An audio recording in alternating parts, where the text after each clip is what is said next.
মামনি, হুম, এটা কি হচ্ছে? এটা হচ্ছে থোর, কলার থোর, কাঁচকলার থোর। কাঁচকলার থোর কিন্তু স্বাস্থ্যের জন্য খুবই ভালো। আজকে দারুণ জিনিস রান্না হবে।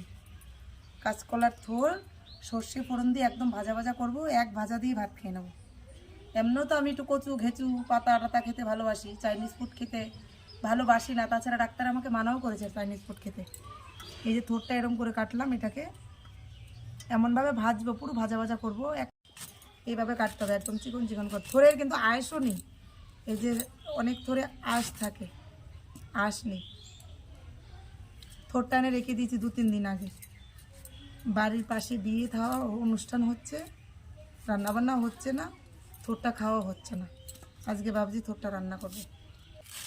থোর কিন্তু এমন একটা জিনিস, স্বাস্থ্যের জন্য কিন্তু খুবই উপকার। থোর যেভাবেই রান্না করে খাও, নিরামিষে দাও, অনেকে ডাল দিয়ে